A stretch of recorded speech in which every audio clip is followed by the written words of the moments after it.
गुरुपद कंज कृपा सिंधु नर रूप हरि महामोहतम पुंज जासु वचन रविकर निखर गुरु बिनु ज्ञान न उपजे गुरु बिनु मिले न भेव गुरु बिनु संशय न मिटे जय जय जय गुरुदेव। बोलिए प्रेम से श्री सद्गुरु महाराज की जय। परमाराध्य गुरुदेव के पावन श्री चरणों में कोटिशः नमन। आदरणीय स्वामी रामेश्वर बाबा, धर्म प्रेमी सज्जनों, माताओं, बहनों तथा प्यारे बच्चों, वेदांत दर्शन में 3 प्रकार की सत्ताओं का वर्णन मिलता है। आदिगुरु शंकराचार्य भी इस चीज की पुष्टि करते हैं कि 3 तरह की सत्ताएं हैं इस सृष्टि में। एक है पारमार्थिक सत्ता, दूसरी है व्यावहारिक सत्ता और तीसरी है प्रतिभाषिक सत्ता। अब इस तीनों को समझिए।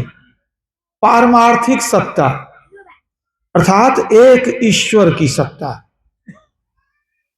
जिसने सृष्टि का निर्माण किया, उस ईश्वर की सत्ता को पारमार्थिक सत्ता कहते हैं। दूसरी सत्ता है व्यावहारिक सत्ता अर्थात देवताओं की सत्ता, नरकलोक की सत्ता, मतलब स्वर्ग नरक की जो सत्ता है उसको कहते हैं व्यावहारिक सत्ता। सूक्ष्म जगत में है, हम लोग नहीं देखते हैं उसको। और जिस सत्ता को हम लोग देखते हैं, इस दृश्यमान जगत को, इसको कहा गया प्रतिभाषिक सत्ता। वो भासमान तो है लेकिन है नहीं। तो 3 प्रकार की सत्ता है। एकदम सरल अर्थ में समझिए, एक ईश्वर की सत्ता, दूसरा देवताओं की सत्ता और तीसरा हम लोगों की सत्ता।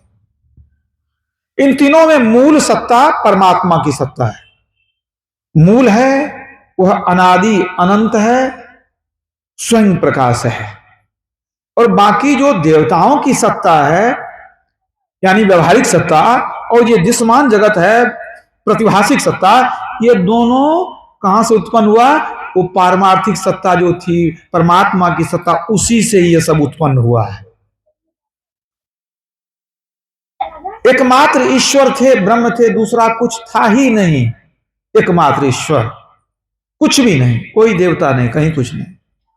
उनमें मौज हुई एको अहम बहुश्यामा, ऋग्वेद का मंत्र है। ईश्वर में मौज हुई, मैं अकेला हूं अनेक हो जाऊं। मौज से कंप हुआ, कंप से शब्द हुआ। कोई चीज कांपता है तो शब्द होता है, आवाज होता है, भले आप सुने कि न सुने। अभी हम हाथ को हिला दें, इसमें भी कंप हुआ तो आवाज भी हुई, लेकिन हमारी कान नहीं सुन सकी। तो ईश्वर में मौज हुई, मैं अकेला हूं अनेक हो जाऊं। मौज से कंप हुआ, कंप से शब्द निकला, और उसी शब्द से सृष्टि की रचना हुई। चाहे वह देवलोक हो या नरलोक हो, सबकी रचना उसी एक शब्द से हुई।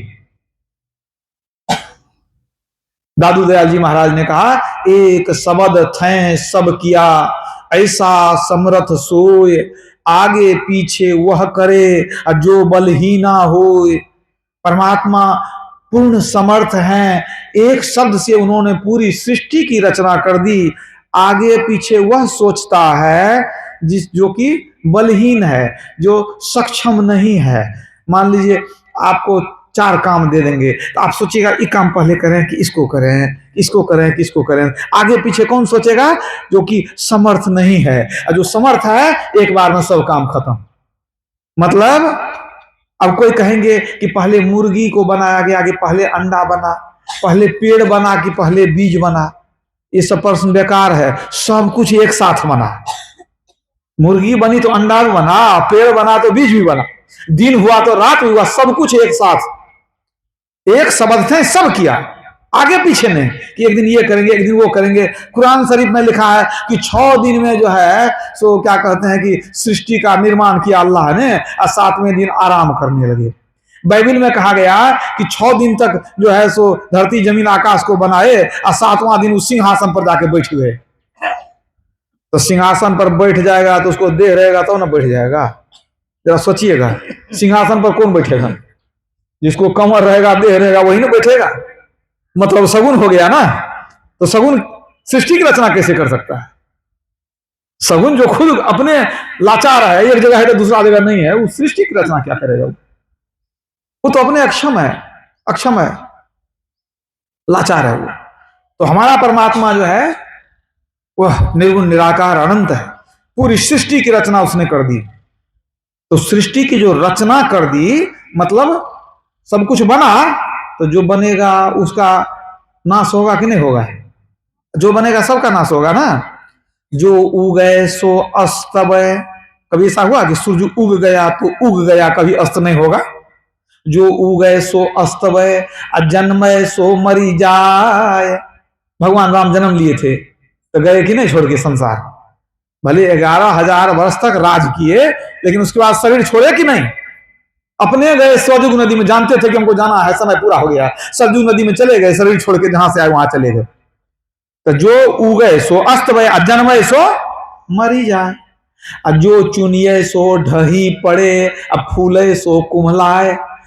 जो चुनेंगे, जो घर बनाएंगे, वो ढहेगा एक दिन, और जो फूल खिलेगा वो कुम्हलाएगा एक दिन।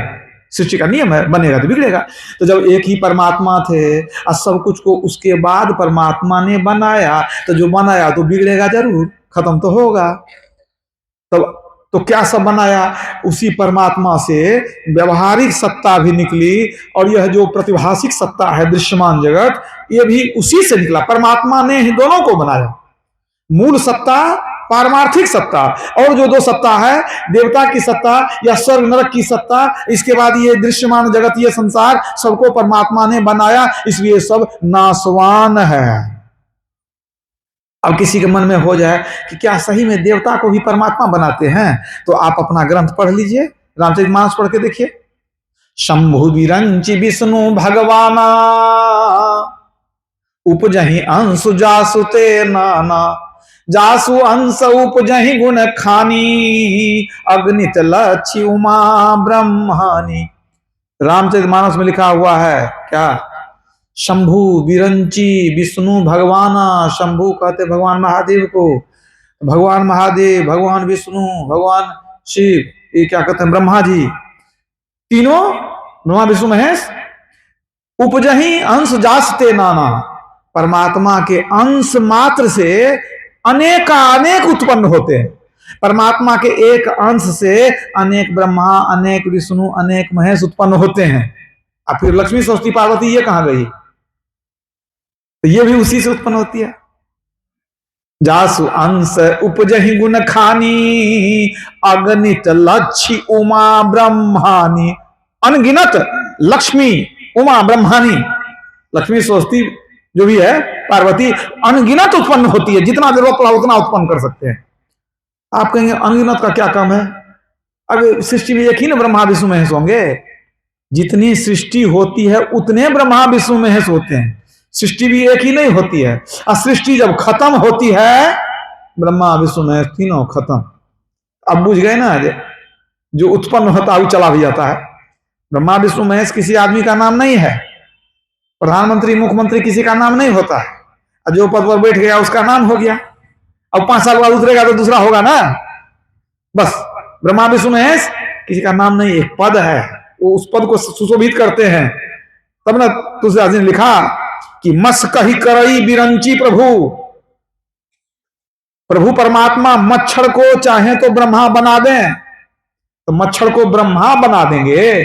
तो ब्रह्मा जी नाम होता तो वो तो कैसे बना देंगे? तब तो एक ही व्यक्ति है वो, लेकिन वो तो पद है कि उस ब्रह्मा को हटा देंगे और दूसरा ब्रह्मा बना देंगे। एक मुख्यमंत्री हट जाएगा, दूसरा बन सकता है। तो परमात्मा चाहे तो मच्छर को भी ब्रह्मा बना सकते हैं। इसका मतलब मच्छर में भी वही जीव है, ब्रह्मा में भी वही जीव है, खाली खोली बदली करेगा, इन होगा। अरे ये खोल बदलेगा तो यही कल कल मान लीजिए पशु जोनी में थे तो जीव तो वही था, अरे खोल बदल गया तो मनुष्य हो गए, खोल बदल जाएगा देवता हो जाएंगे, है ना। भगवान कृष्ण ने कहा ना, देवताओं को पूजने वाले देवलोक जाते हैं, देवलोक गए तो आप देवता हो गए। तो जीव में देवता हुआ, ये शरीर तो रह गया, और तब जीव जो गया, जो जीव गया वो जाके देवता बन गया। तो कहने का मतलब परमात्मा से अनगिनत ब्रह्मा विष्णु महेश, अनगिनत लक्ष्मी सरस्वती पार्वती उत्पन्न होते हैं। तो ये जो उत्पन्न हुए तो नाश भी होगा, निश्चित रूप से होगा। तो एक ईश्वर के सिवा सब कुछ नाशवान हो गया।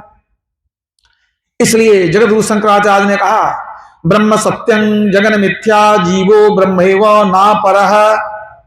एक ब्रह्म ही सत्य है और जो कुछ है सब कुछ मिथ्या है, झूठ है। जो मिथ्या है, झूठ है, उसी को माया कहते हैं। एक ब्रह्म सत्य, बाकी सब मिथ्या, झूठ। अजीवो ब्रह्मैव ना परः। तो ब्रह्म से ईश्वर सत्य है और आपके अंदर में जो जीव है वो, तो जगद्गुरु शंकराचार्य कहते हैं जीवो ब्रह्मैव ना परः। जो जीव है वो ब्रह्म ही है, दूसरा कुछ नहीं है। जीव नहीं मरता है, शरीर मरेगा। हमारे अंदर जीव है, आपके अंदर जीव है, वो सब परमात्मा का ही अंश है, कोई अंतर नहीं है, वो परमात्मा ही है, समझिए। सूक्ष्म रूप में, अणु रूप में और विभु रूप में है। तो एक परमात्मा सत्य, दूसरा शरीर में रहने वाला जीव सत्य, बाकी जो कुछ है सब असत्य, सभी नाशवान, सब माया। यही हो गया क्या, इसी को कहते हैं माया। जो नहीं रहने वाला है वो माया। तो इस सृष्टि में आत्म तत्व है, अनात्म तत्व है। आत्म तत्व आत्मा, कौन आत्मा, परम आत्मा, अजीव आत्मा। तो जो आत्म तत्व है वो माया नहीं है, वो शाश्वत है, अविनाशी है, अजन्मा है। और इस आत्म तत्व के अलावे जो है सब अनात्म तत्व है, वो सब नाशवान है, वो सब नहीं रहने वाला है। उसी को माया की संज्ञा दी गई है। जो आज है कल नहीं है, वही माया। भगवान श्री राम ने लक्ष्मण जी को समझाया। अभी आप पूर्व वक्ता से अच्छी अच्छी बातें सुन रहे थे कि गोचर, गो माने इंद्रियां, और गोचर माने वह क्षेत्र। गोचर जैसे गाय वगैरह चरती है, उस क्षेत्र को गोचर कहते हैं। तो इंद्रियां जहां तक जाती है, गो माने इंद्रियां है, तो यहां तो इंद्रियां जहां तक आपकी जाती है, गोचर जहां तक दौड़ेगी इंद्रियां, और जहां लगी मन जाई, मन जहां तक जाएगा, मन जहां तक सोचेगा, मन जो मन सोचेगा वो माया है। क्योंकि ईश्वर मन के द्वारा सोचा नहीं जा सकता है। यह न मनसा न मनुते ये नाहुर मनोमतम। जो मन से मनन नहीं किया जाता, बल्कि जिसकी शक्ति से मन मनन करने योग्य बनता है, उसको तू ब्रह्म जान। ब्रह्म को मन से मनन नहीं किया जा सकता। सुन लीजिए, सोच लीजिए, लेकिन सोच नहीं सकिएगा, असंभव है उसको सोचना। जैसे एक अंधा आदमी हाथी को छू लिया तो क्या हाथी को समझ लेगा हाथी कैसा है? पैर पकड़ेगा तो कह लगेगा खंबा की तरह है, सूंड पकड़ेगा तो कहेगा समाट की तरह है, कान पकड़ेगा तो कहेगा सूप डगरा की तरह है, लेकिन वो बूझ नहीं पाएगा हाथी कैसा है, अंधा है। वही बात है। तो ब्रह्म सत्यम जगन मिथ्या जीवो ब्रह्मैव ना परः। तो भगवान राम ने समझाया कि जहां तक तेरी इंद्रियां जाती है, इंद्रियां क्या करती है? इंद्रियों का काम है ग्रहण करना। क्या ग्रहण करेंगे? जैसे कि 5 ज्ञानेंद्रिय हैं, तो 5 ज्ञानेंद्रिय से हम ज्ञान को ग्रहण करते हैं। अब 5 है कर्मेंद्रियां, उससे सिर्फ कर्म करते हैं। आंख, कान, नाक, जिह्वा, त्वचा, इससे ज्ञान लेते हैं। आंख से रूप देख लिए, कान से शब्द सुन लिए, नाक से गंध ले लिए, जिह्वा से स्वाद ले लिए, त्वचा से स्पर्श का ज्ञान हुआ। तो ये ज्ञान हुआ तो ज्ञानेंद्रियां। इसके अलावा हाथ, पैर, गुदा, लिंग, मुख, ये सब जो 5 इंद्रियां हैं, एक कर्म इंद्रिया, सिर्फ कर्म करती है, इससे ज्ञान नहीं होता है। पैर से चलते हैं तो पैर से ज्ञान नहीं हो जाता है। हाथ से सामान उठाते हैं तो उसमें वैसा कोई ज्ञान नहीं होता। ज्ञान होगा चमड़ा से तो हो गया ज्ञानेंद्रिय। तो कहने का मतलब 5 ज्ञानेंद्रियां हैं, 5 कर्मेंद्रियां हैं। इनके द्वारा हम जो कुछ ग्रहण करेंगे वो सब माया है। माया में नाशवान। अब हमारा शरीर ही माया है, एक दिन नहीं रहेगा। ये हाथ एक दिन नहीं रहेगी, ये आंख एक दिन नहीं रहेगी।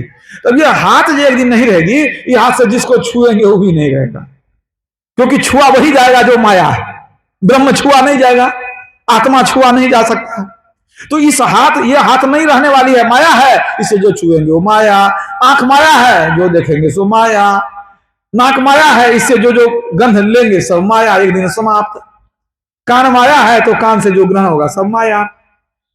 वही भगवान राम कहे कि संसार में जहां तक जो कुछ तुम देखते हो, सुनते हो, छूते हो, खाते हो, पीते हो, ये सब माया है। यही कारण है कि संत लोग कहते हैं बाहर में मत खोजो। ईश्वर को खोजने लोग बाहर में जाते हैं ना, कहते हैं बाहर में खोजोगे तो जिसको तुम आंख से देखेगा वो तो माया होगा, तो ईश्वर को तो देख ही नहीं सकेगा, आंख में शक्ति नहीं है कि ईश्वर को देख सके। ईश्वर तो सर्वव्यापी है, लेकिन आपकी आंख में शक्ति नहीं है कि वो ईश्वर को देख ले। वो जो देखेगी वो माया को ही देखेगी। इसलिए कहते हैं बाहर में इंद्रियों के फेर में मत रहो। तब कैसे ईश्वर को खोजने के लिए कहते हैं संत लोग अंदर चलने। अंदर चलते हैं तो क्या होता है, इंद्रियों से छूट जाते हैं। मतलब आंख का काम खत्म, नाक का काम खत्म, हाथ का काम खत्म, पैर का काम खत्म। मतलब ध्यान में जब बैठते हैं तो 5 ज्ञानेंद्रियां और 5 कर्मेंद्रियां धीरे धीरे सब जो है सो एकदम अकर्म की अवस्था में चली जाती है। धीरे धीरे मन भी जो है सो शांत हो जाता है। तब सभी इंद्रियों से छूटते हैं, तब ब्रह्म का पता चलता है। किसको पता चलेगा? आत्मा को पता चलेगा। आत्मा के द्वारा परमात्मा को पता चलेगा। सब इंद्रियां खत्म, माइक चीज खत्म, एक ईश्वर सत्य, एक जीव सत्य, इसी दोनों का अंदर में मिलन होता है, दूसरा नहीं। बाहर का चीज का कोई काम नहीं है। तो गो गोचर जहां लगी मन जाई, सो सब माया जाने हुआ। इंद्रियों के द्वारा जो पकड़ेंगे वो माया है, नहीं रहने वाली है, झूठी है।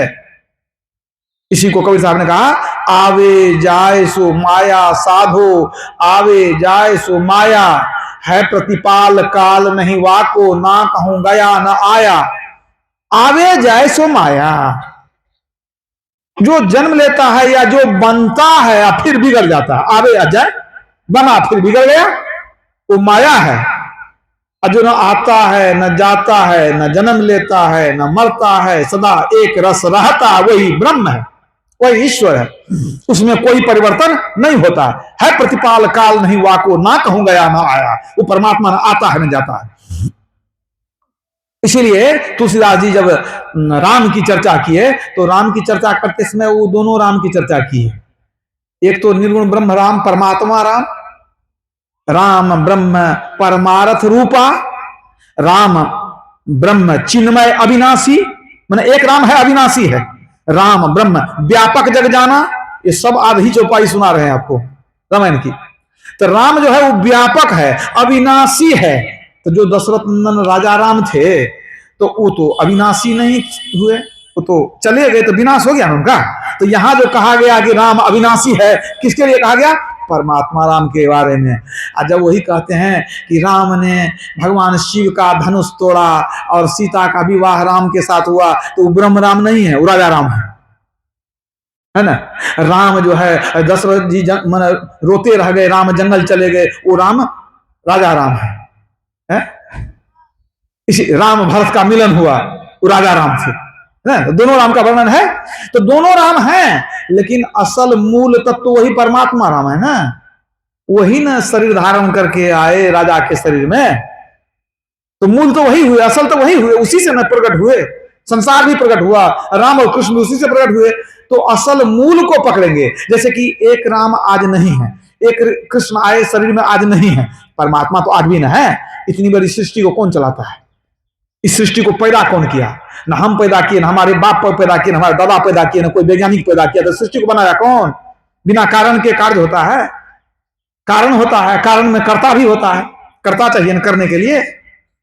तो करने वाला तो कोई है, तो उसने कर दिया। अब बाद में वही शरीर में कभी कभी आते हैं दुष्टों के संहार के लिए, है ना, धर्म की रक्षा के लिए। संभवामी युगे युगे, तो मूल वही परमात्मा है। तो उसी परमात्मा की भक्ति करने से मुक्ति होती है। राजा राम की भक्ति करिए आप, उसमें कोई बुराई नहीं है, लेकिन आगे बढ़ के वो रूप को छोड़ के फिर अरूप को पकड़ना पड़ेगा, सगुण को छोड़ के फिर निर्गुण को पकड़ना पड़ेगा, तब भक्ति पूरी होगी, तब भक्ति पूरी होगी। इसलिए तुलसीदास जी ने लिखा कि उस राम से प्रेम करो जो कभी घटता बढ़ता नहीं है, जो कभी बदलता नहीं है। तुलसी राम स्नेह करू त्यागी सकल उपचार, जैसे घटे न अंक 9 के लिखे पहाड़। उस राम से प्रेम करो जो राम कभी घटता बढ़ता नहीं है। कैसे? उदाहरण देते हैं। ठीक उसी तरह हमारा राम कभी घटता बढ़ता नहीं है, जैसे नौ का पहाड़ा कभी घटता बढ़ता नहीं है। तो नौ का पहाड़ा पढ़ के देखिए, नौ का नौ, नौ दूना 18, 18 जो लिखेंगे आप तो 1 पर 8 लिखेंगे, तो 1 8 को जोड़िएगा तो कितना होगा, 9 हो जाएगा। और जब 9 तिया 27, तो 2 और 7 कितना हुआ, 9 हो गया। और 9 चौका 36, और 3 6 कितना हुआ, 9 हुआ। 9 5 45, 4 5 9 हुआ कि नहीं हुआ। आप कहिएगा सब पहाड़ा में ऐसा हो जाएगा, तो पहाड़ा पढ़ के देखिए कौन कौन पहाड़ा में ऐसा होता है। ये सब पहाड़ा में ऐसा होने वाला नहीं है कि दोनों को जोड़ देंगे उतने बराबर हो जाएगा।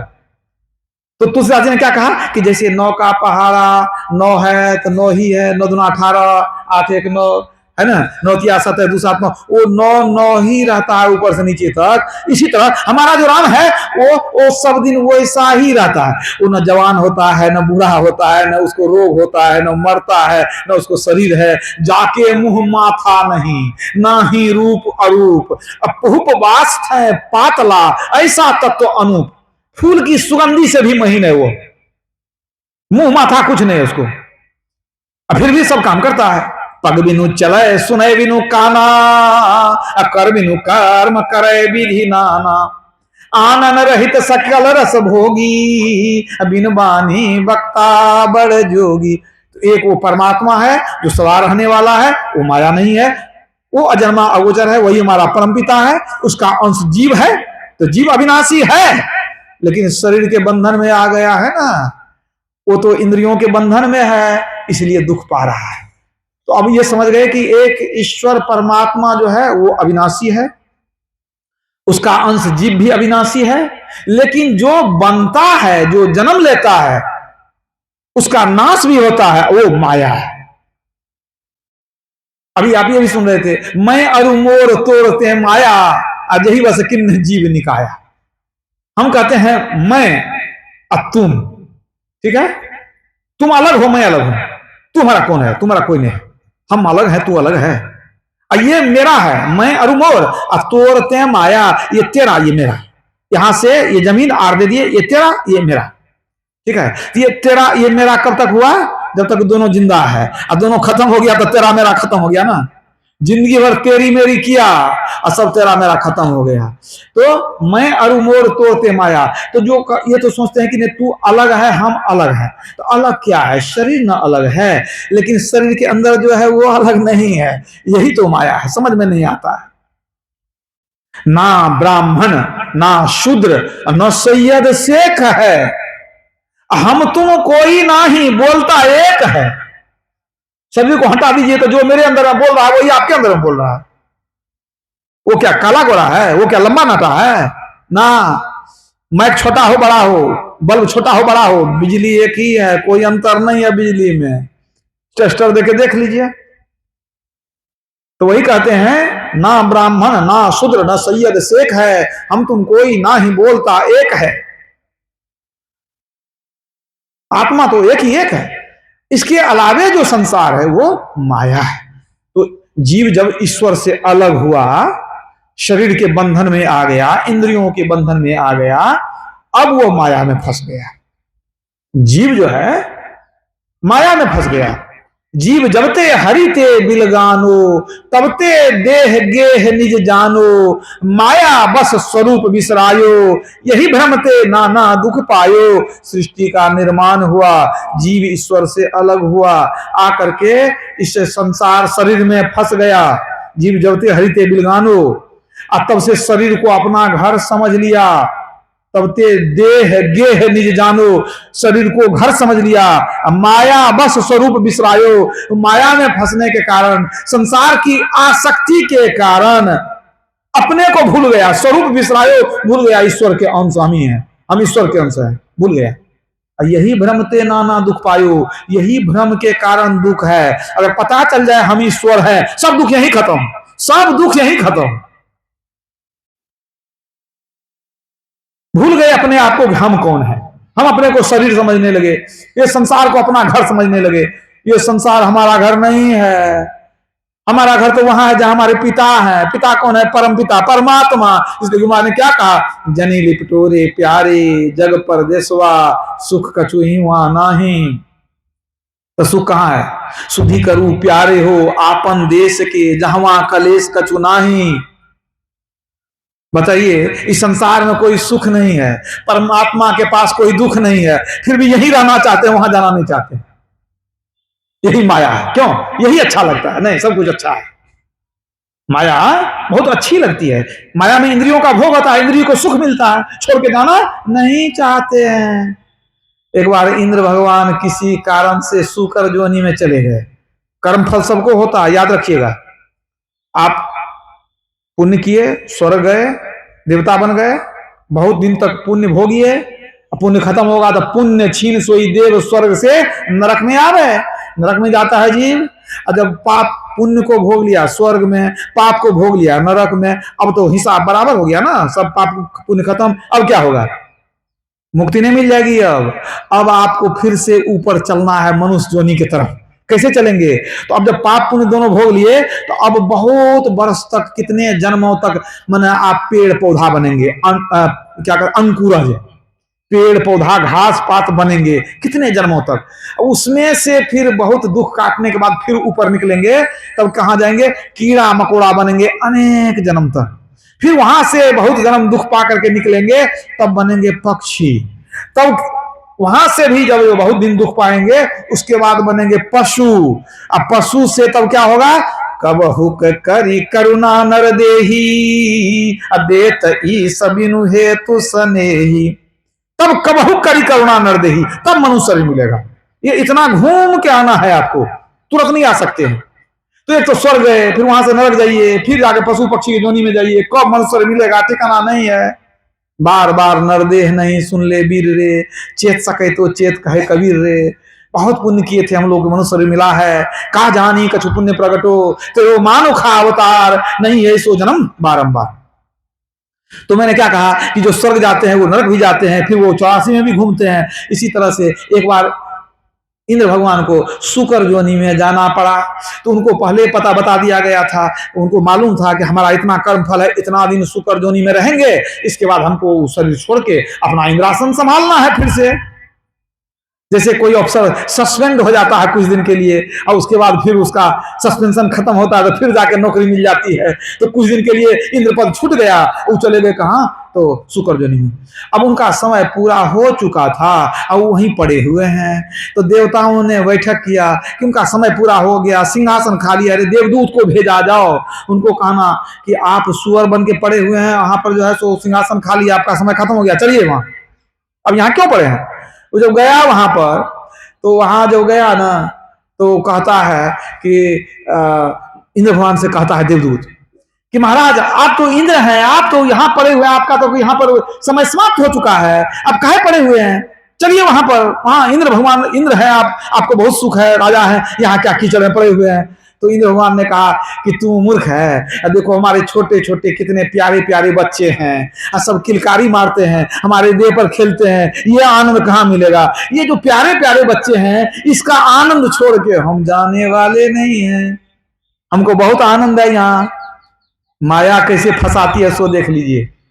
अब तो देवदूत क्या करेगा बेचारा? राजा कहा, ब्रह्मा विष्णु महेश सब देवता लोग बैठे हुए थे, कि वो तो कहते हैं कि हमारा बहुत छोटा सा प्यारा बच्चा है, लोगों को छोड़ के क्यों जाएंगे हम जाएंगे मर जाएंगे तो लोगों को दुख होगा, क्यों दुख देंगे हम, ये तो बहुत आनंद देता है हमको। तो देवताओं ने कहा एक काम करो, उनके सारे बच्चे को मार दो, बच्चा में मोह फंसा हुआ है, बच्चा मर जाएगा ना, मोह टूटेगा, तब बाद में जाना समझाना इसको कि अब तो बच्चा नहीं ना है, अब चलिए। देवदूत गया, सारे बच्चे को मार दिया। अब उसके बाद मार दिया, बहुत रोए, है मेरा बच्चा मर गया, है मेरा बच्चा, बहुत रोए। इंद्र भगवान सुअर बने हुए थे, बहुत रोए। तब कुछ समय के बाद देवदूत गए कि महाराज आप तो कहते थे बच्चा बड़ा प्यारा है, इसको छोड़ के कैसे जाएं, अब तो बच्चा नहीं रहा, तो एक काम कीजिए ना, अब तो चलिए, कहाँ पड़े हैं, चलिए। तब वो क्या कहते हैं, अच्छा बच्चा मर गया तो मर गया, तुम हमारी सुकरी को देखो तो कितनी सुंदरी है, हमारी सुकरी जो है कितनी सुंदरी है, इतनी सुंदरी पत्नी को छोड़कर चले जाएं? क्यों चले जाएंगे? अरे पत्नी है तो बच्चा फिर नहीं होगा, बच्चा हो जाएगा, लेकिन हम जाने वाले नहीं है, इतनी सुंदर पत्नी को छोड़ के हम जाने वाले नहीं है, बच्चा नहीं हुआ तो क्या हुआ, फिर होगा बच्चा, हम नहीं जाएंगे।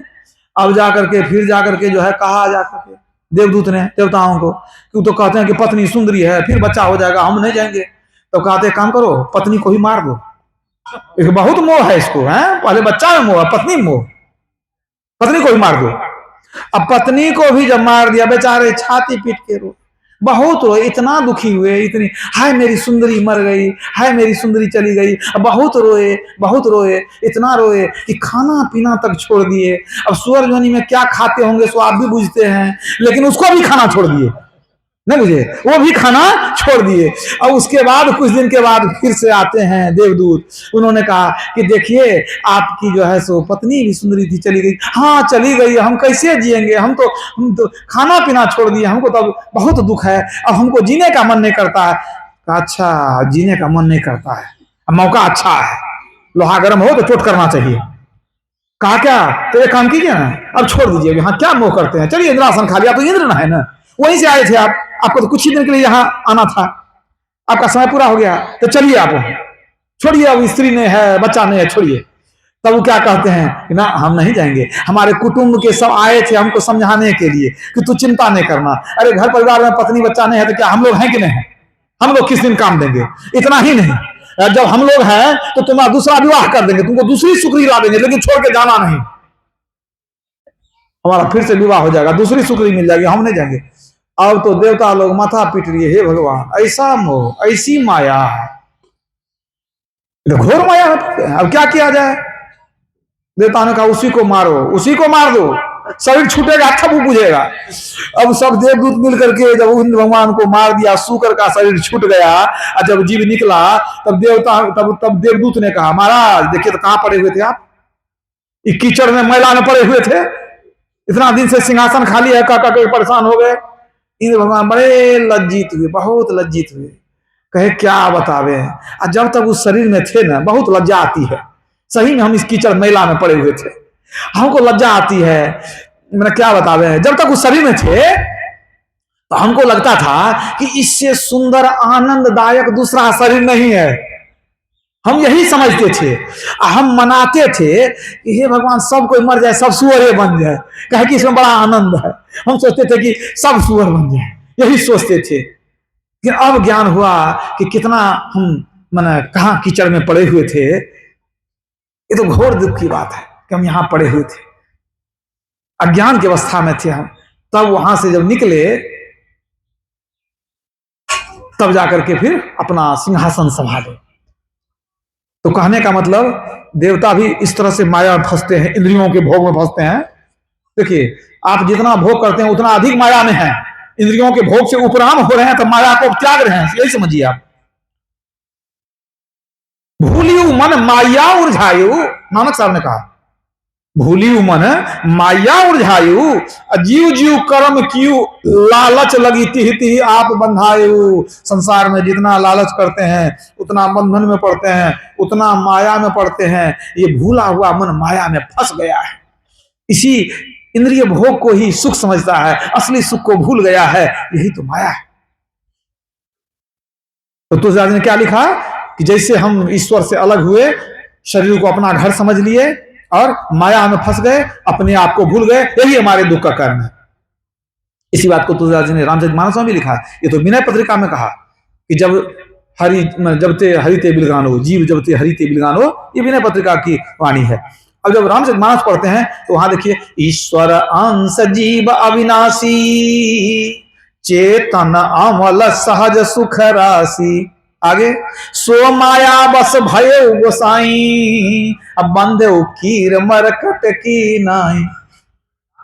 सुख स्वरूप आनंद स्वरूप ईश्वर का अंश जीव माया में फंस गया, और कीर मरकट की नाई, कीर मना सुगा, मरकट मना बंदर, कहते हैं कि बंदर और सुगा के तरह वो फंस गया मदारी के चक्कर में।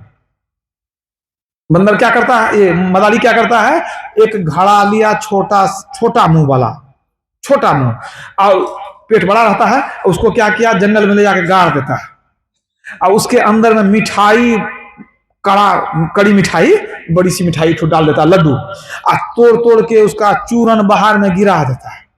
अब बंदर कहीं से आया, अब बंदर को छोटा सा टुकड़ा मुंह में लिया, बड़ा स्वादिष्ट लगा, और सुगंध लेते लेते आ गया, यहाँ झांक के देखता था इसमें मिठाई है, वो हाथ दिया, वो मिठाई पकड़ लिया, अब हाथ तो दे दिया आराम से, और जब मिठाई पकड़ लिया तो हाथ निकलेगा? अब हाथ नहीं निकलेगा उसका। तो वो क्या सोचता है कि बर्तन ने हमको पकड़ लिया है, अब वो छोड़ता नहीं है मिठाई को, अब कहीं कहीं करता है, वो लड्डू को छोड़ेगा नहीं, नहीं छोड़ेगा, मदारी आया पकड़ लिया। तो बंदर क्या सोचता है कि हमको, हमारे हाथ को किसी ने पकड़ लिया है। तो बंदर को किसी ने पकड़ लिया कि बंदर ने पकड़ लिया? अब बंदर ने मिठाई पकड़ लिया तो माया में फंस गया ना। जीव जीव कर्म क्यों लालच लगी, कहती आप बंधायु। लालच में पड़ा तो बंधन में पड़ा, हो गया ना। अब एक तो सुन लिए, बंधेऊ कीर मरकट की नाही, सो माया बस भयऊ गुसाई। अब बंधेऊ कीर मरकट की नाही, तो आप समझ गए कि कैसे जो है सो बंदर फंस गया माया में, मतलब पराधीन हो गया। मायाधीन मतलब पराधीन हो गया, पराधीन सपने सुख नहीं। और सुगा जो है वो कैसे फंसता है, उसकी भी छोटी सी घटना बता देता हूं। क्या करता है शिकारी, जंगल में कहीं, जैसे कि हम लोग पंखा घुमाते हैं ना, तो एक खाली जो बांस होता है, खोखला बांस, उसके अंदर में एक लकड़ी पतली सी होती है। उसी तरह क्या करता है, एक खाली पतली नली में एक पतला जो है सो बांस घुसा के, मतलब एक लकड़ी घुसा के, और उसको कहीं पेड़ पर बांध देता है। तो उसको जो बांध दिया दोनों तरफ, तो बीच में जो नली हो तो घूमेगी ऐसे से ना, तो घूमेगी। और उस नली के सामने में बहुत सुंदर कोई मिठाई टांग देता है, अगल बगल में बैठने का कुछ नहीं है, आगे में कोई फल बढ़िया टंगा हुआ है। सुगा देखता है फल है, अब फल के बगल में वो टहनी है, तो आके बैठेगा कि नहीं, उसको खाने के लिए बैठेगा। वो नली पर आकर बैठ गया तो चंगुल से उसको पकड़ लिया नली को। अब वो पकड़ तो लिया, अब आगे में जो फल है तो फल वो खाएगा कैसे, मुंह आगे बढ़ाएगा तब ना। अब जैसे मुंह आगे बढ़ाएगा तो शरीर का ज्यादा वजन आगे चला जाएगा ना। अब जैसे आगे वजन गया तो क्या होगा, नली तो घूम जाएगी। वो तो सिर नीचा पैर ऊपर हुआ कि नहीं, जैसे आगे गया तो लटक गया नीचे, अब वो जो है उल्टा लटक गया। अब वो कहीं कहीं करता है कि हे भगवान हमको पकड़ लिया, अब क्या करेंगे। उसको उल्टा लटकने का आदत तो है नहीं, वो कोई चमगादड़ है नहीं कि उल्टा लटक के रहेगा। अब वो लटक गया, अब वो सोचता है कि हमको पकड़ लिया, अब वो छटपटाता है, शिकारी उसको पकड़ लिया, लेके चला गया। तो यहां भी नली को कौन पकड़ा है, कहे कबीर नलनी के सुगना, तो ही कवन पकड़ो, अपन आप होते विसरो। अपने आप को ही भूल गया कि हम क्या किए, कबीर साहब की वाणी। तो यहां भी देखिए कि किस तरह से वही तुलसीदास उदाहरण देते हैं, जैसे सुगा अपने से वो पकड़ता है नली को और फंस जाता है मदारी के चंगुल में, उसी तरह से बंदर भी अपनी गलती से फंसता है, और हम लोग भी अपनी गलती से माया में फंसे हुए हैं। ईश्वर जीव अविनाशी असो माया बस भयो गोसाई। जीव जो है माया में फंस गया है। तो आपके मन में होगा माया में कौन सा फंसा है, सब के सब माया में फंसे हैं। हम आप तो फंसे हैं ही, हम आप तो फंस ही गए हैं। इतना नहीं कि देवता लोग नहीं फंसे, देवता लोग भी माया में फंसे। देव दनुज मुनि नाग मनुज सब माया विवश विचारे, तिनके हाथ दास तुलसी प्रभु कहा अपन पौहारे। तो इसमें क्या कहते हैं इस पद में तुलसीदास जी, देव दनुज मुनि नाग मनुज सब माया विवश विचारे। तो सबसे पहला नाम देव का आया, देव माना देवता, देवता भी माया में फंसे। कवि साहब कहते हैं माया के बस पड़े ब्रह्मा विष्णु महेश, नारद सारद सनक अरु गौरी पुत्र गणेश। सबके सब माया में फंसे हैं। माया के बस पड़े ब्रह्मा विष्णु महेश। नारद बाबा को ही सार दिए, क्यों गए थे विवाह करने, माया में फंसे तब ना गए थे शादी करने। पहले आप कथा जानते हैं आप लोग, अरे बाद में ना वो मान लीजिए आत्मज्ञानी हुए होंगे, शुरू में तो भी फंसे। तो वही कहते हैं कि माया में सबके सब फंसे हुए हैं, और यही हमारे दुख का कारण है, दूसरा कोई दुख नहीं है। स्वरूप ज्ञान हो गया, माया खत्म। अगर ब्रह्म को जान लिए तो माया बिल्कुल खत्म हो जाएगी, लेकिन जब तक माया में है बहुत दुख है। माया नटी के जाल में फंस हो गया कंगाल तू, दर दर भटकता फिर रहा जग सेठ माला माल तू। हम कौन है, ईश्वर के अंश हैं। ईश्वर के अंश जीव है, शक्तिशाली है, जन्मा है, गोचर है, लेकिन कितना दुख में है। तो कैसे, माया नटी के जाल में फंस गए हैं। माया नटी के जाल में फंस हो गया कंगाल तू, दर दर भटकता फिर रहा जगसेठ माला माल तू। हम जगसेठ हैं, ईश्वर के अंश हैं, परम पिता की संतान हैं, हमारे परम पिता परमात्मा संसार के मालिक हैं, तो हम कौन है? राजकुमार हैं। वो राजा हुए तो हम राजकुमार हुए कि नहीं? लेकिन आज दर दर का भिखारी बने हुए हैं। तो दर दर भटकता फिर रहा जगसेठ माला माल तू। है बांध लिन्ही पांव में जंजीर नाना कामना, कामना इच्छा, इच्छा की जंजीर। जितनी इच्छा बढ़ती जाएगी उतना बंधन में आप पड़ते जाइएगा। जितनी इच्छा अधिक है उतना बंधन है। बांध लिन्ही पांव में जंजीर नाना कामना। अब रोए है चिल्लाए है जब कष्ट का हो सामना। जब कष्ट मिलता है तब हम रोते हैं, चिल्लाते हैं। तो जितनी कामना, जितनी इच्छा बढ़ाइएगा उतना बंधन में पड़िएगा, उतना माया में पड़िएगा। तो कौन कौन बंधन होता है? पहला बंधन पड़ा देह का, दूसर तिरिया जान, और तेसर बंधन पुत्र विचारो, चौथा नाती मान। और नाती के कहीं नाती होवे तब कहू कौन ठेकान। धन संपत्ति और हाट हवेली यह बंधन क्या करूं बखान। चौलड़ पंचलड़ सतलड़ रसरी अब बांध लिए बहुविधि तान। कैसे छूटन होए तुम्हारी गहरे खूटे गड़े निदान। कैसे छूटेंगे? रोज मुक्ति मुक्ति कहते हैं, रोज बंधन पर बंधन बांधते जाते हैं। बूढ़ा आदमी मरने वाला है तो उसको भगवान का नाम नहीं सूझता है, वो राम राम नहीं कहेगा, कहेगा वो नाती को बुला दो, वो नाती का नाती को बुला दो, नाती का बेटा को बुला दो, उससे भेंट करेंगे, वहां का मिठाई खिला दो। वही सब संसार में मन दौड़ते रहता है, मरते समय भी चैन नहीं है। याद रखिए, जो बूढ़ा हो गया, शरीर काम नहीं करता, फिर भी माया नहीं छूटती है। याद रखिए, जो कहिएगा बुढ़ापा में छूट जाएगी और आसक्ति बढ़ जाती है। याद रखिए, जवान लोग तो मरने के लिए भी तैयार हो जाता है, बूढ़ा को मरना भी नहीं चाहता है। जब बहुत शरीर बेकार हो गया तब भी भगवान का नाम नहीं लेते हैं, तब भी माया में ही रहते हैं। सो प्रगट तनु जर जर जरावस, जराव ना बुढ़ापा। अब देखिए जर्जर हो गया शरीर बुढ़ापा कारण। सो प्रगट तनु जर्जर जरावस, अब व्याधि सूल सतावई, अनेक प्रकार के रोग हो गए हैं। व्याधि सूल सतावई, और सिर कंप, कितने लोग का माथा हिलने लगता है बुढ़ापा। सिर कंप, इंद्रिय शक्ति प्रतिहत, इंद्रियों की शक्ति खत्म हो गई है। कान से सुनते नहीं, की बोली फिर से कहता, कान काम नहीं करता, आंख से देख नहीं पाते हैं, और कौन है 2 बार 3 बार पूछते रहते। तो सो प्रगट तनु जर्जर जरावस, व्याधि सूल सतावई, सिर कंप, इंद्रिय शक्ति प्रतिहत, अब वचन काहू न भावई, गृहपाल हु से अति निरादर, बेटा पता खाने नहीं देता है, ठीक से आदर नहीं करता है। गृहपाल हु से अति निरादर, खान पान न पावई, ऐसे हु दशा न विरागत, तृष्णा तरंग बढ़ावई। इतना होने पर भी वैराग नहीं हो रहा है, तृष्णा जोर मार रही है, बाहर की चीजों में ही मन भटक रहा है। यहां जाएंगे वहां जाएंगे, ये दिखा दो वो दिखा दो, ये खिला दो वो खिला दो, बाहर में ही मन दौड़ रहा है। यही माया है। तो माया क्या करती है? माया ठगनी बड़ी ठगी यह जात है, बचे न यासे को लगी दिन रात है। कौड़ी ना ही संग करोड़ी जोड़ी के, अरे हारे पलटू गए हैं राजा रंग लंगोटी छोड़ी के। राजा हो या रंग लंगोटी छोड़ के जाना पड़ता है, फिर भी कौड़ी कौड़ी माया जोड़ी संग चले ना अधेला। जानते हैं कि संग में कुछ नहीं जाएगा, फिर भी जीवन को बर्बाद कर रहे हैं जमा करने में। इतना है कि खा लेंगे पहन लेंगे, हमारी उम्र हो गई है, अब नहीं भी कमाएंगे तो कोई बात नहीं है, अब बेटा पता जो खिलाएगा अपना चलेगा। अभी भी वही मन जाता है, वही मन जाता है। एक बूढ़ा मर रहा था, बोली गली बंद हो गई थी, मैंने अंतिम अवस्था था। अब वो बीच बीच में होश आता था तो लगता था कुछ बोलेगा, और फिर बेहोश हो जाए। कितना देर तक लोग बेहोशी, डॉक्टर आके देख लिया, कहा नहीं बचने वाला तो नहीं है, अब तो इसका सब शरीर बेकाम हो गया।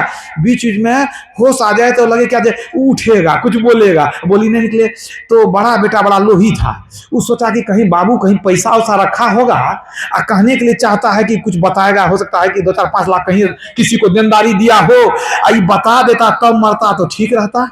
डॉक्टर को फिर बुलाया, डॉक्टर है वो बचेगा नहीं, कहा देखिए कोई सुई दे दीजिए कि कम से कम एक बार मुंह से बोली निकल जाए।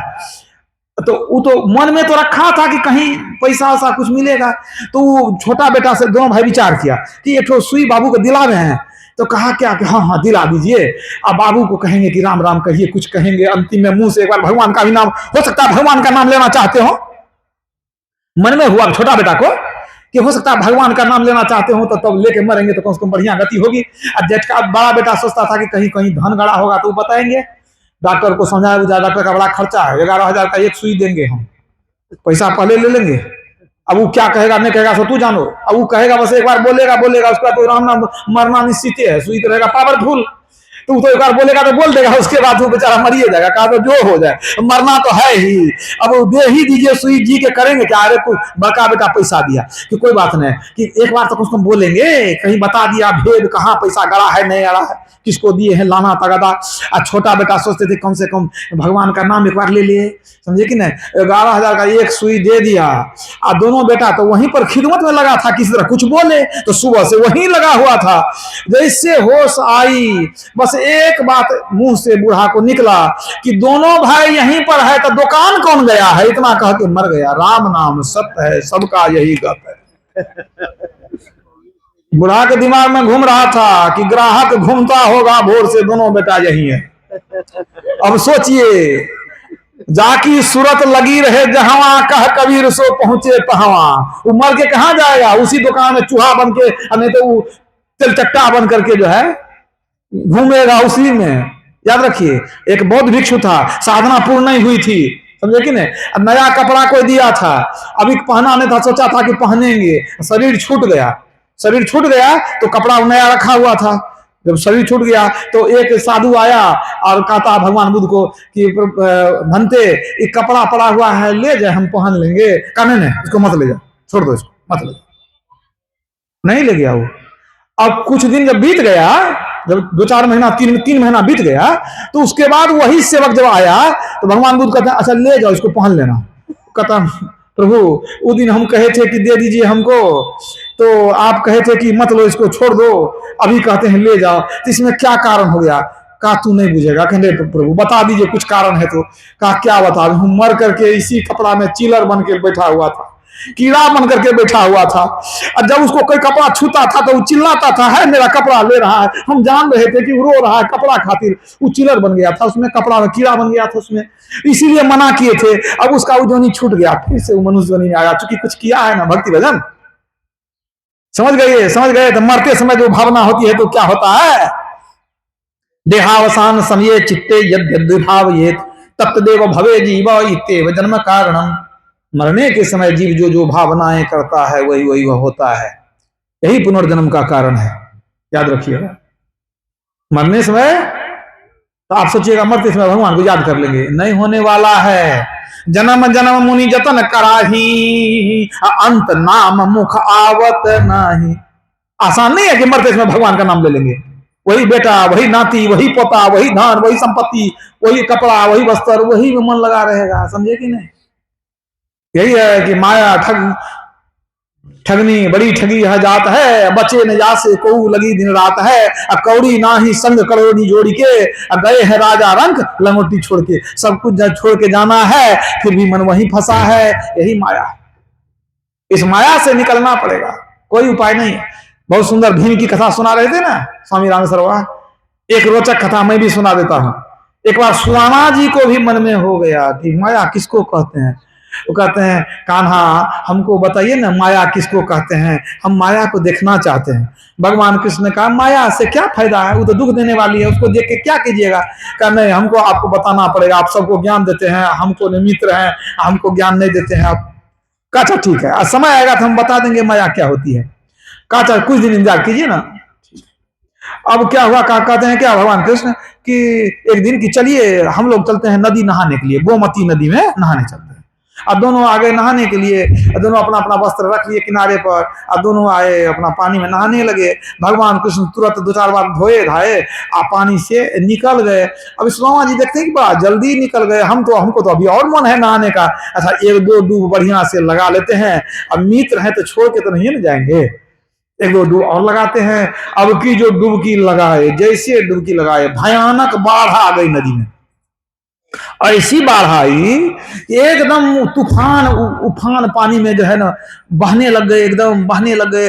अब जान बचाना मुश्किल, हाथ पैर मार रहे हैं किसी तरह जान बचे, किसी तरह बहते बहते वो बहुत दूर जाकर के किनारे में लगे, किनारे में लग गए, जिंदा बच गए। और वहां पर जाके किसी तरह चढ़ के घाट पर गए, घाट पर गए तो कितनी अनजान जगह, कभी नहीं आई थी, कौन जगह है, कौन गांव है, कितना बहे पता ही नहीं चला ना। कुछ देर में कहां बह के गए क्या पता चलेगा, अनजान जगह है। सोचा कि कुछ कोई मिलेगा तो पूछेंगे कि कौन गांव है, कहां आ गए हैं। तो वो चल देखे कहीं सुनसान है, वो चलने लगे। चलते चलते कुछ दूर गए ना तो देखते हैं उधर से बहुत बड़ा जुलूस आ रहा है। अब वहां जुलूस बहुत बड़ा, झंडा पताका, हाथी घोड़ा, जुलूस बहुत। सोचा जुलूस है तो कुछ कोई आदमी मिलेगा तो पूछ लेंगे कि भाई हम कहाँ आ गए हैं, हम कैसे जाएंगे अपना घर, पूछ लेंगे। तो जुलूस जब आने लगे आदमी खड़ा हो गए वहां देखने के लिए। वो पूरा जुलूस आया, जुलूस के आगे में एक माना हथनी थी, बहुत पुरानी बूढ़ी हथनी। हथनी के मन सूढ़ में एक सुंदर फूल की माला। और जैसे हथनी आई, हथनी आकर के सुदामा जी के गले में माला डाल दी। और जैसे माला गले में डाला गया कि उतने लोग जुलूस में थे, सब कहने लगे महाराज की जय हो, महाराज की जय हो, महाराज की जय हो। अभी तो हथप्रभ रह गई है, क्या हो गया, हमको गला में माला पहना दिया, कहता महाराज की जय हो। हम कौन महाराज हैं, हम तो सुदामा हैं, हमको तो खाने का लाला पड़ा हुआ है, हम तो अन्न के बिना उपास रहते हैं, हम कौन राजा है। तो जैसे उधर से मंत्री आया, कहा कि मंत्री को पूछते सुदामा जी ये क्या हो गया, माला दे दिए, कहते महाराज की जय। कहा सुनिए, हमारे राज में नियम है कि अगर राजा मर जाए तो राजा का कैसे चुना होता है। यही बूढ़ी हथनी बहुत ज्ञानी है, ये जो है माला लेके जाती है, और जिसके गला में ये माला डाल दे वही राजा होता है। याद रखिए, हमारे राज का नियम है। तो आप बताइए आपको मंजूर है कि नहीं है। आप राजा नहीं बनिएगा तो फिर दूसरा खोजा जाएगा, हथनी दूसरे को माला पहनेगी। लेकिन आप बताइए पहले आपको मंजूर है कि नहीं। ये तो सोचने लगे बाप रे, ऐसा सुख का दिन, राजा बन गए, कहा रंक भी नहीं थे, हम रंक थे, फकीर थे, हम राजा बन गए। कहने ने हमको मंजूर है, बहुत खुश हुए। कहता ठीक है, तो आज से आप राजा हुए इस राज्य के। अब वो काहे के लिए पूछेगा कौन गांव है, समाज है, अब तो राजा बन गए, अब काहे के लिए पूछेंगे। अब बताइए, अच्छे दिन आने वाले नहीं, अच्छे दिन आ गए, समझ रहे कि नहीं। अब तो सब मिल करके उनको जो है हाथी पर बैठाया, एकदम चारों तरफ जय जयकार होने लगा, महाराज की जय हो, महाराज की जय हो। ले जाकर के सिंहासन बैठा दिया, सब चाबी दे दिया, ये खजाना, ये राजभवन, ये सब कुछ आप चलाइए। खूब आनंद से सुदामा जी अपना राजकाज चलाने लगे, और सब कुछ इधर भूल गए, इधर सब कुछ भूल गए। अब राज का चला रहे हैं, कुछ दिन बीता, तो कुछ दिन बीता तब राजा है, रानी नहीं। सबने कहा कि नहीं, आपको तो रानी होनी चाहिए ना, आपको रानी होनी चाहिए, तब ना वंश बढ़ेगा। तो सबने मिलकर के सुंदर राजकुमारी से विवाह कर दिया, बहुत सुंदरी थी। इनको अपने पत्नी से बहुत प्रेम हो गया, बहुत आसक्ति हो गई। और धीरे धीरे समय बीतता गया, एक बेटा हुआ और दो बेटा हो गया, दो बेटा अब राज का चलाने लगे, बहुत आनंद से जीवन गुजरने लग गया। इसी बीच में रानी बीमार पड़ गई। बीमार पड़ गई तो बहुत इलाज हुआ, वैद्य लोग बहुत इलाज किए। अंत में वैद्य ने कह दिया कि नहीं, इनके बचने की आशा नहीं है। सुदामा जी बहुत रोने लगे। अंत में पत्नी मर गई। जब रानी मर गई तो व्याकुल हो गए, खाना पीना छोड़ दिए, छाती पीटने लगे, बहुत रोने लगे। बहुत लोग समझा कि आप राजा हैं तब रोते हैं, अरे दूसरी शादी कर देंगे, काहे इतना रोते हैं। कहा नहीं नहीं, हम इसके बिना जी नहीं सकते, हम इसके बिना जी नहीं सकते। सब तरह की बात होने लग गई, हम कैसे जिएंगे, हम तो जान दे देंगे। अंत में मंत्री आया, कहा सुनिए सुनिए, आप क्यों रो रहे हैं। कहा स्त्री का वियोग, इतनी सुंदरी स्त्री के वियोग में हम जिंदा नहीं रहेंगे। कहा तब मंत्री ने कहा कि देखिए आप चिंता मत कीजिए, आपको वियोग सहना भी नहीं है, जहां वो गई है वहीं आप भी जाइएगा। कहा इसका क्या मतलब है, वो जहां गई है वहीं हम भी जाएंगे, कैसे जाएंगे हम वहां।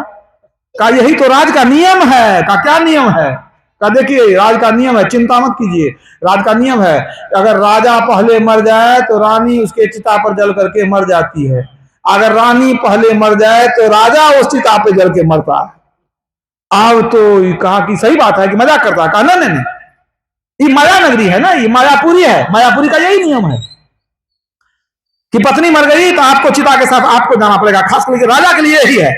अब तो अपना मैंने वो भूल गया कि पत्नी मरी थी, वो दुख खत्म। अब डर गया कि हमको चिता में जलना पड़ेगा। अब तो दूसरी संकट हो गई, अब तो और चिल्लाने लगा जोर से। तब अंत में कहता है कि देखो हमको परेशान मत करो, हम यहाँ के निवासी नहीं हैं, अगर मायापुरी का ये रिवाज है तो हम तो यहाँ के बासिंदा नहीं ना है, हम तो दूसरे जगह बासिंदा है, यहाँ का कानून हमारे ऊपर लागू कैसे होगा, यहाँ का कानून हम नहीं मानते हैं। कहा आप नहीं मानते हैं, हम बात आपकी मान गए, लेकिन जिस दिन आप राजा बने थे उस दिन यहाँ का कानून लागू होता था कि नहीं, उस दिन तो आपको पूछे थे राजा बनिएगा कि नहीं, तो राजा बनने में आपके ऊपर कानून लागू होता था यहाँ का राजा जब रानी मर गई तब कानून लागू नहीं होता है, और जिस दिन आप राजा बन गए उसी दिन से पूरा कानून आप पर लागू हो गया। अब कोई उपाय नहीं है, कितना भी कहा गया सब राजपाट ले लो हमको छोड़ दो, कहा वैसे भी आप मरिएगा तो सब राजपाट हम ही लोग को देखना है, फिर नया राजा खोजेंगे, फिर नया राजा खोजेंगे। अब तो आपको जलना ही पड़ेगा। कितना भी कुछ समझाया लेकिन कोई माना नहीं, बुझ गया कि अब तो हमको ये लोग जल्लाद है, मार के छोड़ेगा। अब पत्नी को उधर चिता सजाना शुरू किया है, उसको जलाएगा, हमको भी जलाएगा। बहुत रोया बेचारा। अंत में सोचा अब क्या करेंगे, तो अब कहता है कि आगे एक काम कीजिए, कम से कम हमको भगवान का नाम लेने दीजिए, एक बार हमको पवित्र होकर नदी में स्नान करके भगवान का नाम ले लेते हैं, उसके बाद अब जो होगा देखा जाएगा।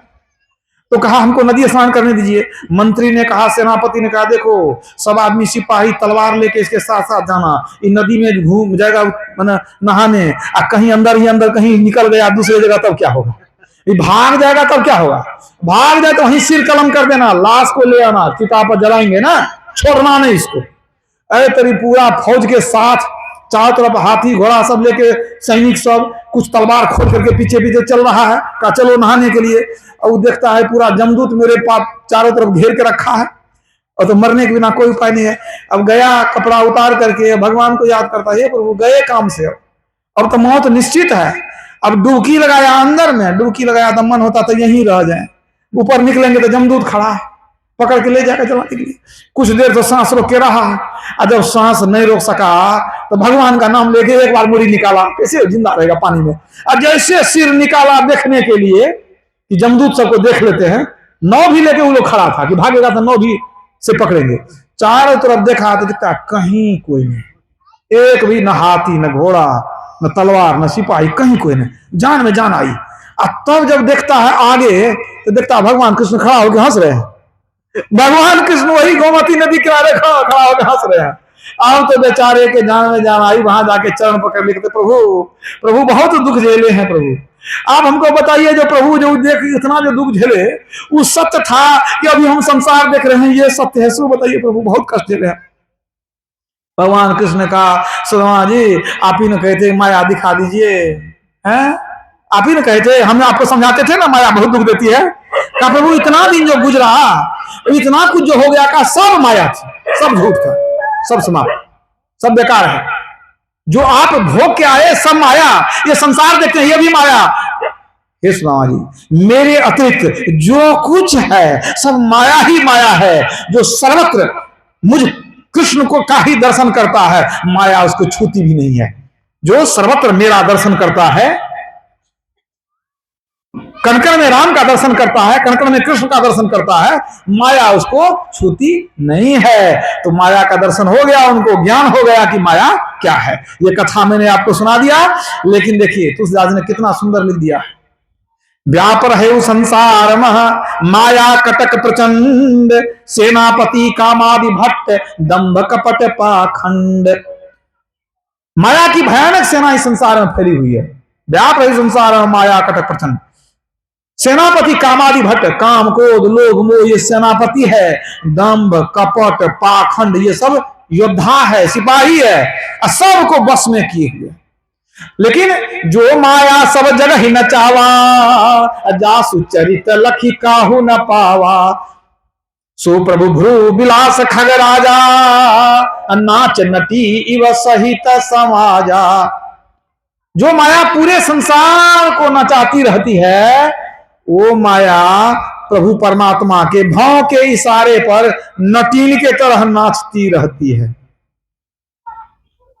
मतलब जो राम है उन्हीं से माया उत्पन्न हुई है, और माया को नचाने वाले भी राम है। अगर आप राम के शरण में चले जाते हैं तब आपका माया कुछ बिगाड़ नहीं सकती है। याद रखिए, जो राम के शरण में है माया उसका कुछ नहीं बिगाड़ सकती है। मायापति सेवक सन माया, करई तो उलटी पड़े रघुराया। बृहस्पति जी महाराज कहते हैं इंद्र भगवान से कि जो राम का दास है, ईश्वर का भक्त है, माया उसको माया की का जादू उस पर नहीं चलता है। माया अगर उस पर फंदा डालना चाहे तो माया ही फंस जाएगी। इसलिए सच्चे भक्त जो होते हैं माया उसका कुछ बिगाड़ नहीं सकती है। तो जो ईश्वर के शरण में है, शरणागत है, वही माया से बचता है। और जो ईश्वर को जान गया, माया खत्म हो जाती है। यही जानत जग जाए हेराई, जागे जथा स्वप्न भ्रम जाई। जैसे जग जाने से स्वप्न का मन जो भ्रम है खत्म हो जाता है। स्वप्न में कोई आदमी आपका गला काट रहा है, अब चिल्ला रहे हैं, रो रहे हैं, और नींद टूट जाए तो सब दुख खत्म। तो जागे जथा स्वप्न भ्रम जाई, जैसे जग जाने से स्वप्न का सब दुख खत्म, उसी तरह यही जानत जग जाई हराई। जिसको जान लेने पर, परमात्मा को जान लेने पर जग जाई हराई, संसार समाप्त हो गया। तब क्या होगा? तब एको ब्रह्म द्वितीयो नास्ति, सर्वत्र ब्रह्म ही ब्रह्म दर्शन होगा। आपको लगेगा जो ये सब जो कुछ है सब ब्रह्म ही है, दूसरा कुछ है ही नहीं। तो ईश्वर के शरण में रहेंगे यदि, तो माया से बच के रहेंगे, नहीं तो माया कहां ले जाकर पटकेगी, क्या करेगी, कोई ठिकाना नहीं है। तो माया से बचने के लिए क्या करेंगे? ईश्वर के शरण में जाएंगे। कैसे जाएंगे? तो आप जो भक्ति करते हैं, सार भक्ति, इस तरह आप ईश्वर के शरण में जाते हैं। आप एक नाम का जप करते हैं, एक रूप का ध्यान करते हैं, तो ईश्वर के शरण में है। दृष्टियोग करते हैं, ईश्वर के शरण में है। और यदि आप अंदर चले गए, प्रकाश मंडल में पहुंच गए, तो सोचिए कि माया बहुतांश में खत्म हो गई। जैसे प्रकाश में गए, सारा विकार खत्म, सारे पाप खत्म, पंच पाप खत्म और विकार भी खत्म। वहां से माया आपका कुछ बिगाड़ नहीं सकती है। प्रकाश मंडल में आप चले गए तो माया आपका कुछ करने वाली नहीं है, याद रखिए। जैसे ही दीपक पर जो है कीड़ा मकोड़ा मर जाता है, अंदर के प्रकाश होने से सारे विकार समाप्त हो जाते हैं। तो आप माया और ब्रह्म का पाठ सुने और उस पर कुछ व्याख्या भी सुने। मूल बात यही है कि संसार में जो आसक्ति रखते हैं, इंद्रियों का जो सुख चाहते हैं, तो उतना माया में चले जाते हैं। और जैसे जैसे इंद्रियों से उपराम होते हैं, इंद्रियों के भोगों को छोड़ते हैं, वैसे वैसे माया छूटती जाती है और तब हम ईश्वर की ओर चलते जाते हैं। इसलिए आपको ये चाहिए कि माया को त्यागें, अब ब्रह्म के शरण में जाएं। बोलिए प्रेम से श्री सद्गुरु महाराज की।